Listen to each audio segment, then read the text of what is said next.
তাড়াতাড়ি হাত চালাও রাধার মা, তাড়াতাড়ি হাত চালাও। উনি দিল্লি যাবেন তো, তার আগে ওনার রাতের খাবার সব গুছিয়ে গুছিয়ে দিতে হবে। অত চিন্তা করছো কেন বলো দেখি? তিনজনে মিলে তেরে কাজ করছি, কতক্ষণ আর লাগবে? না মেজাজটা তো জানিস, দেরি হয়ে গেলে টিফিন ক্যারিয়ার না নিয়েই বেরিয়ে পড়বেন। ও হরি, টিফিন ক্যারিয়ারটা বের করে দাও তাড়াতাড়ি। সব ঠিক করে রাখা আছে মা, ধুয়ে টুয়ে রেডি করে রাখা আছে। তুমি খালি রেডি করো, তাহলে সব ভরে দিলেই হবে। বাইরে গেলে না এই আমার এক চিন্তা, বাইরে খাবার তো পছন্দ করেন না। আমি ভাবলাম নলিন গুড়ের পায়েস আর লুচি পছন্দ করেন, ওটাই রেঁধে সঙ্গে দিয়ে দেবো। লুচিগুলো সবার শেষে ভাজিস, বেশ কিছুক্ষণ গরম গরম থাকবে, কেমন? দিদি, তুমি এখন গরম দিয়ে ভাবছো? ওদিকে দিল্লিতে কিরকম হাড় কাঁপানো ঠান্ডা পড়েছে তা নিয়ে তোমার কোনো ধারণা আছে? আমার কি করে ধারণা থাকবে বল, আমি তো কখনো দিল্লিতে। আরে বাবা ঠিক আছে, তোমাকে না হয় হিল্লি দিল্লি করতে হয় না, কিন্তু দাদাকে তো সারা দেশ ঘুরে বেড়াতে হয়। আর তার বউ হিসেবে তোমাকে তো এগুলো মাথায় রাখতে হবে দিদি। তা কি করতে বলছিস? দেখেছো, তোমার সব কিছু বলে বলে করাতে হয়।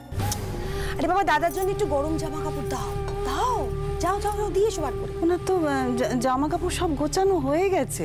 ওই দেখো, আরে বাবা লোকে যদি ভুল হয়ে যায় তাহলে কি দরকারি জিনিস আরেকবার নেয় না? যাও না, তুমি তুমি যাও, ঝটপট কি বার করে দাও, যাও। ঠিক আছে তাই দিই তাহলে। ও রাধার মা, পায়েসটা প্রায় করা হয়ে গেছে গো, তুমি একটু নেড়ে ছুড়ে তুলে নিও, কেমন? আমি আমি এক্ষুনি আসছি। হ্যাঁ না, আরে বাবা এই বাবা, দেখেছো দেখেছো, এক্ষুনি এক্ষুনি পড়তে তুমি। এত তাড়াহুড়ো কি আছে তোমার? হ্যাঁ আমি আছি তো এখানে। ধীরে সুস্থে যাও, আস্তে যাও, যাও। হ্যাঁ যাও, আমি আছি এখানে, যাও। ডেকে যেও। ওরে তুমিও যাও না, দিদি একা একা পারবে না।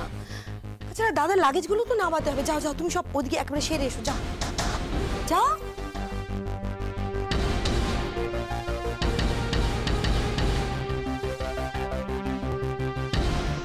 ও বাবা, এ তো নলেন গুড়ের পায়েস।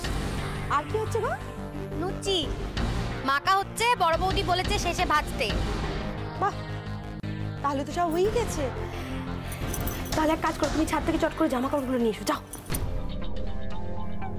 এখনই এদিকে সব কাজ সেরে তারপর না হয়। দেখেছো, এত কথা বলো কেন? যেটা বলছি চুপচাপ করো না, যাও যাও না।